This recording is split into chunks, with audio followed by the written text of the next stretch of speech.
Hey, Hometown, Bill Wagner here with a new installment of Doubling Down with Hometown.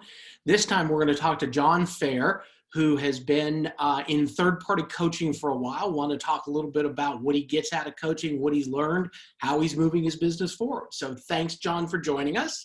And the first thing I'd like to know is, when did you start coaching, and kind of tell us a little bit about it? I started coaching a little over a year ago. I tried it a little earlier. I did Buffini, like the group coaching, for a little bit. I found that the individual was just a better fit for me, but I'm currently with Tom Ferry coaching. Okay, and what would you say are one or two of the specific things that have helped you move your business forward? The main thing is just diversify, just being more diverse with what I'm doing, having different streams coming in than maybe just relying on one thing that, which is great. You just got to find what works for you, but just having different streams coming in as far as social media, open houses, of course, your Fehr, bringing those in, and just farming and, things of that nature. So, and then ways of going about doing that and implementing a program, for each one of those things. Okay, great. What are your lead sources? What is in your current toolbox? I do a blog, some from from my website, of course, open houses, just contacting my Fehr, staying in touch with them, social media. And then, those are the biggest, the biggest streams that, that I would say I would have coming in right now. Okay. What would be one or two of the biggest ahas that you got out of coaching? I went up to a Tom Ferry event in Baltimore, and the biggest thing was just, the market's continuously changing. So it's just having, what we talked about before, those different streams coming in, just not relying on one thing and, having your business based off that. It's, if this isn't working, maybe you're getting more business from that, and you can always track those items too to see, what is working, what's not, what can I do to change that? And you have your basic core things that are always going to be there for an agent, such as, following up with your sphere of influence and, staying in touch with them. But with the technologies that we have right now, you just constantly have to modify your tactics and, use those to your benefit. Are there any specific newer technologies that you've implemented since you started coaching? Doing a farm, and then just, trying to use some of the new technologies for that, with just having a website, and then I have somebody that does a monthly blog for me as well. So it's more just having the resources that you have right now. You can have somebody that does your mailings for you. Just to free up more time for you to actually go out and prospect more, instead of maybe sitting at home and working on mailings all night. You have somebody else do those for you to take that off your plate, so you can focus your energy on something else.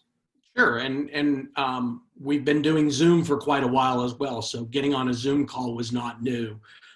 Tom's been doing video coaching for a couple of years, so at least those of us in the program were used to hopping on Zoom, and it's been invaluable with the lockdown that we've been going through. Oh, definitely. Yeah. Zoom, you could call your clients that way as well. If you want to set up, a virtual lunch, if you want to do that. Of course, you can't go out and probably have lunch with anyone, but you could, meet them, or, virtually meet them, and then, do it that way as well.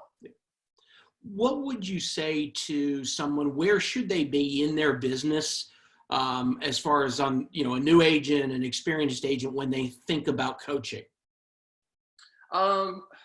I feel like you need to have a base before you maybe get into coaching completely. I feel like with Hometown, we have such a good training program for new agents. To get started, which you'll probably be doing that with your coaching anyway, to get those basic items set up, like your foundation. And then once you build off those and maybe do a couple of closings from there, I think it's more beneficial. Maybe start out with maybe do the CRM, find a good CRM, or maybe if you're looking at Tom Ferry or different ones, such as Contactually or something of that nature.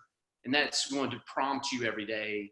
Once you get it set up to where you customize it for your business, it's going to prompt you of who you need to contact that day, and nobody really falls through the cracks as far as maybe a contact from an open house that's not ready to buy right away, but it just prompts you to remind you to reach out to them every couple of months. So you're constantly making those little contacts with them and touching base with emails and different and things of that nature. So And I can tell you, it's just more, getting the base down and then maybe add coaching because I mean, there's just so much to take in when you first get into real estate, just getting comfortable with the contracts and everything else. I mean, doing, how am I going to do an open house? I mean, there's just so many different things to learn when you first get into the business, and then you can slowly start getting your foundation down and start building off of that. Well, you said a couple of important things there. One, I think, is to leverage for newer agents the training that Hometown has. Learn how to be a realtor, learn how to do open houses, et cetera. And I think through our Infinity training and through Powerhouse, we have that covered. The other thing you mentioned, and it's going to be the death of me, and that is my clients who don't have a CRM. The first thing that agents need to do is start working on a CRM. It can be a free CRM. You don't have to spend a lot of money, but if you're not managing your leads, you're not going to be successful in this business. So that would be my piece of advice for everyone starting. Get that underway and then think about third-party coaching. So great advice, John. I want to pivot quickly and just ask you a couple of quick questions. How has social distancing changed your business? What are you doing now that you weren't doing 2 months ago? I mean, doing more Zoom calls, of course, like what we're doing right now. I mean, it's something, with real estate, it's more of a, you meet in person. It's more of a face-to-face type business. But like anything else, you just have to modify your tactics. And, I've done a lot of FaceTime. I've actually had one house I went under contract with, but they've been through the neighborhood. But I mean, it was more just going through that house with a FaceTime to show them the house instead of them actually coming into town and meeting in person. It was, a month or two ago when everything was just starting. So everybody's still trying to feel their way through this. And, but, just using the technology that we have is, such as FaceTime and things of that nature. And then, meeting them, going through the home inspection and then just virtually them being able to be there through FaceTime or Zoom. I mean, it's definitely, you might, just use the tools that you have right now. What are you hearing from your buyers and sellers as far as their thoughts on where the market's going? I mean, I'm sharing with them information because, I mean, like anything else, there's just so much information out there. So it's, if you share with them with the way the interest rates are right now, I mean, they're in the low 3s right now. It's really a great time to buy or sell if you feel comfortable, getting out and, taking a look at houses. And there's maybe a little less competition. You're not getting the 6 or 7 offers, but you're still getting like 2 really strong offers. I mean, the prices are still up over this time from last year. So just sharing that with my, with my clients, but, and especially if they have a house to sell that they can move out beforehand. I mean, take the steps of wiping down everything and, going through, just implementing some extra precautions as you go through the house.